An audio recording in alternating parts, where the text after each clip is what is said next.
It is good to be back with you this morning. After a couple weeks of vacation with my family, I hope you don't take this the wrong way, but it was difficult to come home. And I want to say a public thank you to my friends, Dr. Bill Tuck and Dr. Tracy Hartman, for preaching in my stead. After listening to both sermons and reflecting upon them, it probably was not the best idea to invite two professors of preaching to preach for me. And it's inevitable to draw comparisons, I suppose, between those who have given their life to honing this craft of preaching and studying it, and, well, the poor soul standing before you today. But I'm grateful for their leadership. Most of us went to bed last night or woke up this morning to the news that Senator John McCain has died. Perhaps the most moving tribute to him was written by his daughter, Megan. If you haven't read that, I encourage you to go home today and look that up online if you can. It's a beautiful, beautiful tribute. Another particularly moving tribute was written by political rival yet personal friend Joe Biden. Indeed, Mr. McCain was beloved by many, but few followed in his footsteps. Because of Senator McCain's willingness to buck political orthodoxy or expectation, as the Washington Post put it this morning, the word maverick practically became part of his name. He was not perfect. Mr. McCain made some political decisions that he came to regret profoundly, especially in the last few years. He expressed that regret. In his writings and speaking, he recalled with sadness and apology those times he compromised his morals or compromised his principles in the interest of politics. Perhaps most famously, he recalled with sincere regret his vote against national holiday in memory of the Reverend Dr. Martin Luther King Jr. But I suspect it was his willingness to own up to these mistakes that is part of why he is so respected. I think it's telling that if you read the many tributes to Mr. McCain that have come out in the last 12 or so hours, from national leaders to everyday folks on Twitter, all of the tributes, most of them at least, begin with some form of this. While we may have disagreed on politics, or while we may have disagreed on this or that, I respected him deeply and profoundly. In late July of last year, just after receiving his diagnosis of brain cancer, Mr. McCain took to the Senate floor to decry the state of politics and debate in our country at the time.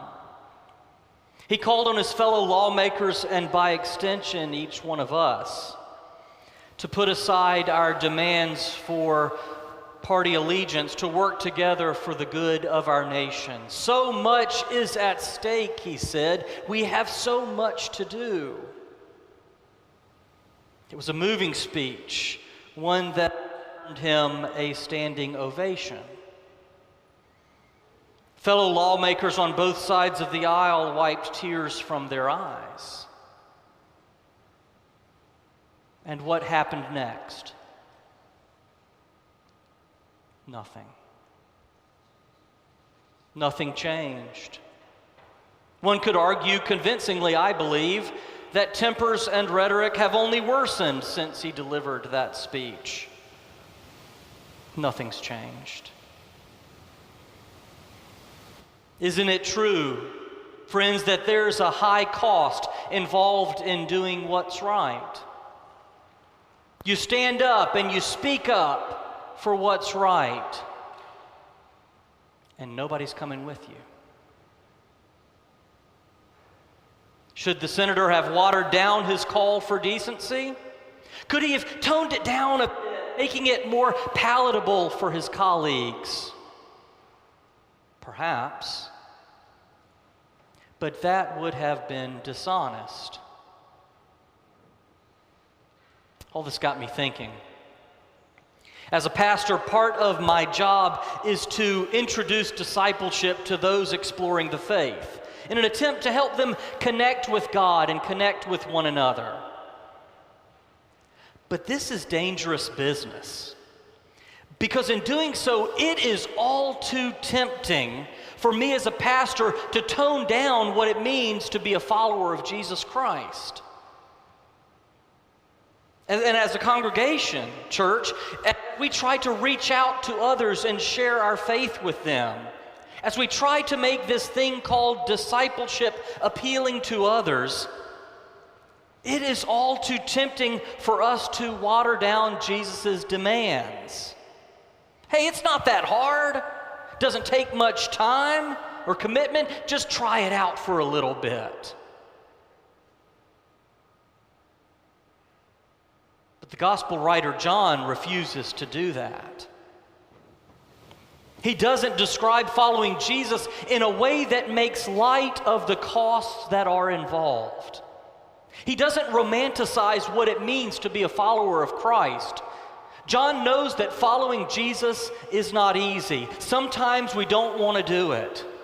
And on the days we do, it takes everything we've got.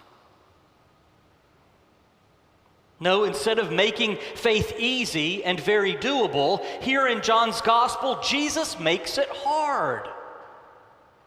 Instead of helping us fit his way in with all our other commitments, Jesus gets exclusive. He doesn't like fitting in. Jesus wants from us no conflicting loyalties, no diversions, no impediments, no competition.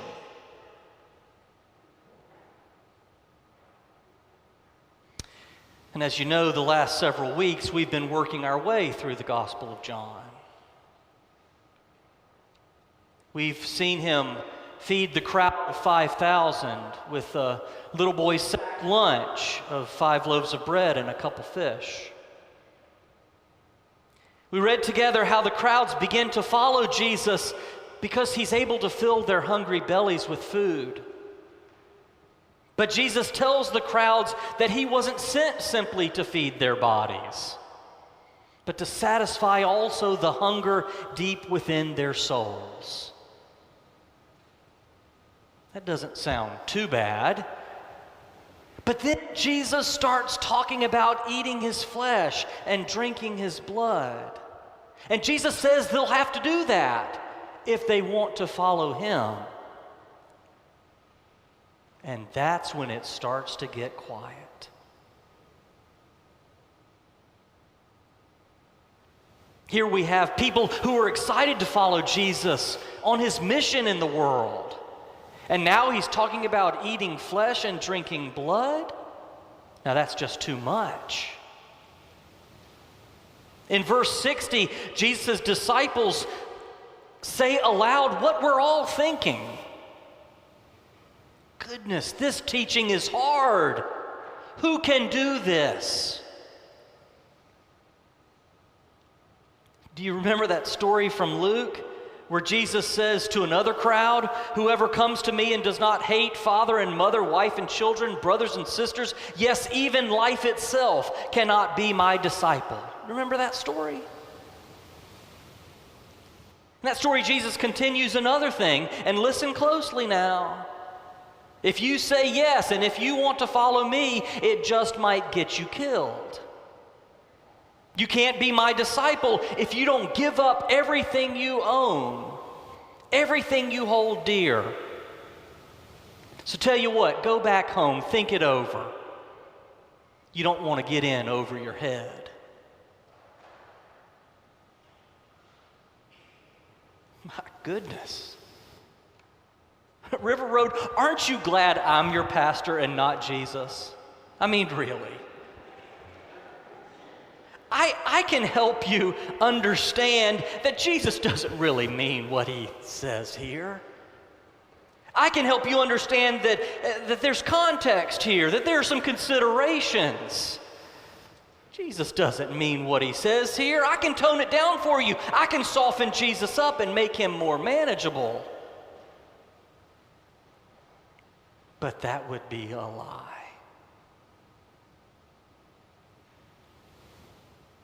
As hard as it is to hear, Jesus loves us enough to tell us the truth. He refuses to sugarcoat the difficulty of being one of his disciples just so he could get more people to follow him.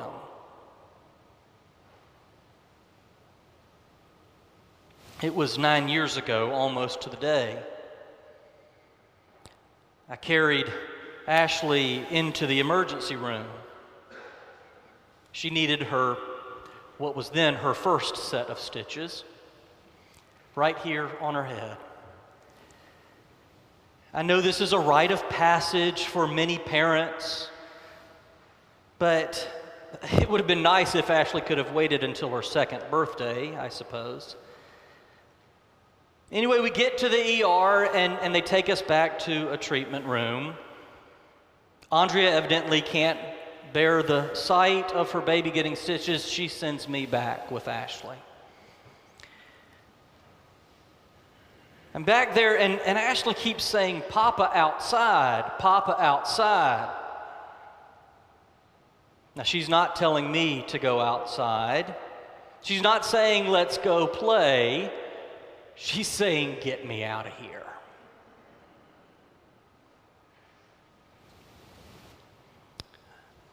It took everything I had not to say, "Okay, honey, let's go home. Papa will fix it." But what did I say? I said, "Honey, we have to stay here so the doctor can fix your cut." I guess she resigned herself to staying back there, because then the almost 2-year-old pointed to the area on her head and said, "Doctor hurt? Doctor hurt?" Again, I wanted to say, "I'm not going to let it hurt." But what did I do? I had to say, "Honey, yes, it will hurt, but then it will get better."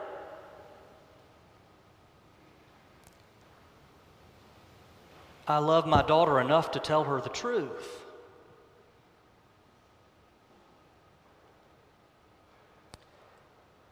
No, you're not my children, but like Jesus, I love you enough to tell you the truth. I can't stand up here and promise that if you'll just come to church, you'll get excellent worship, good fellowship, activities for all ages, great music, good friends all the time. That if you join our fellowship, we'll never let you down, that we'll meet all your needs, and it will be all sunshine all the time. That would be lying. Because sometimes life, even for the most devout among us, sometimes life goes horribly wrong, tragically wrong. As Brent Beasley puts it, being a follower of Christ is not about being a consumer of high-quality, feel-good all the time religious goods and services. Being a follower of Christ is about being consumed by the holy, demanding, grace-filled love of God.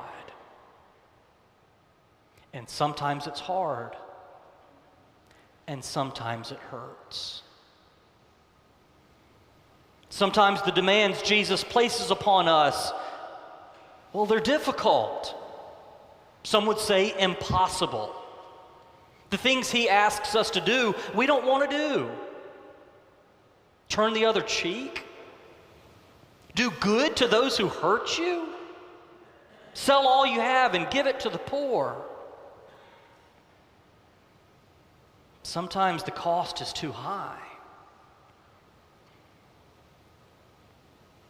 Yet Jesus doesn't water it down. Jesus says, "Follow me." Excuse me. And to follow someone is not simply to mimic their behavior.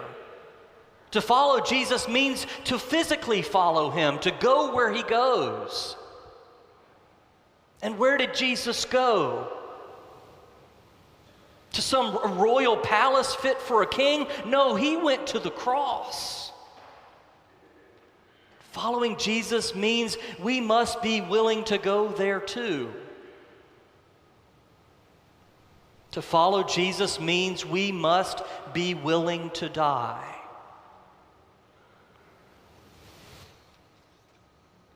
I love what Daniel Berrigan, Catholic priest, once said. He was a peace activist during the Vietnam War, and once as he was led to prison because of its peaceful resistance, he turned back to his supporters and he said, if you're going to follow Jesus, you better look good on wood.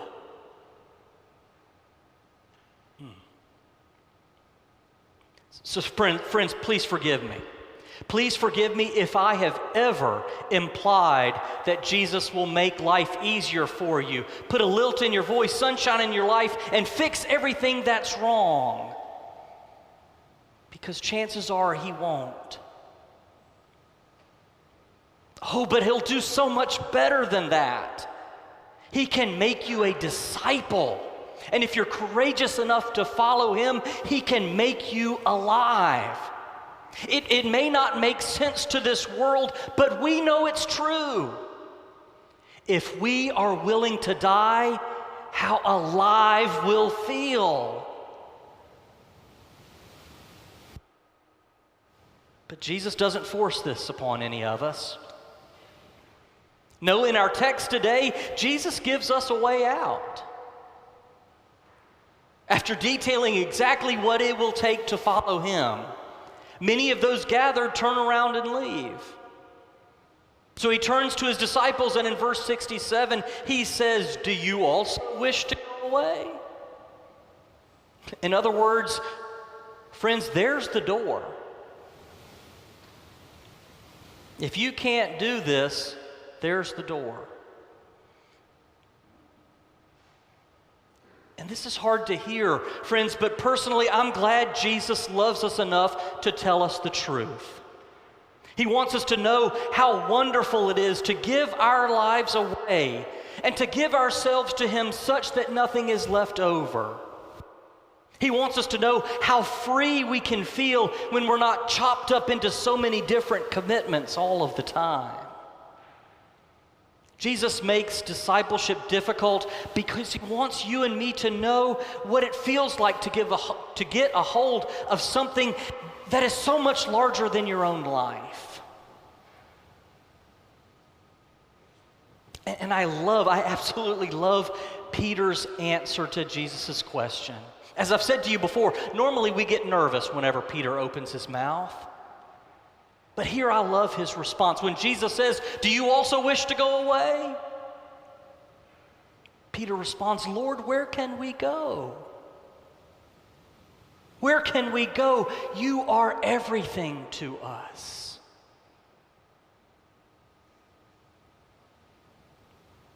Is following Jesus risky? Yes. Will it cost you? Absolutely. Because it's a fact of life that everything in life, the best things in life, always cost us something. But it's also true that in our better moments, we are willing, maybe even eager, to pay that price.